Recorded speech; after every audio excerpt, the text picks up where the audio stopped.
Welcome to Tenor Tech, where I solve the problems you didn't even know you had.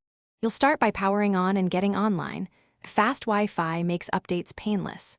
Sign in with your Google account so apps, files, and settings sync. This is how your Chromebook Plus stores preferences and extensions.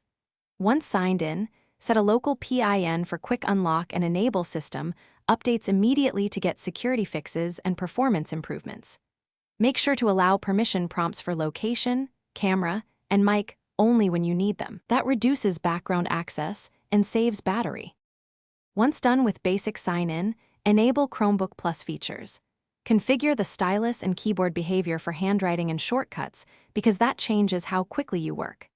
Next, activate Linux Beta to run desktop apps. Allocate 2 to 4 gigabytes so they perform well. This lets you install IDEs, editors, or utilities.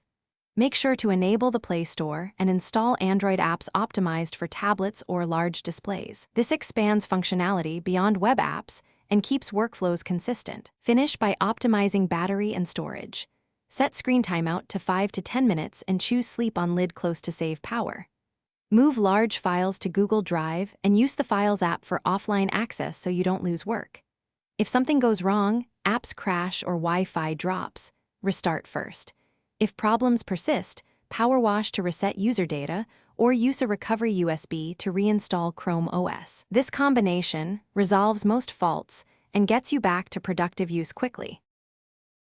Thanks for watching. Subscribe to keep your life in tune.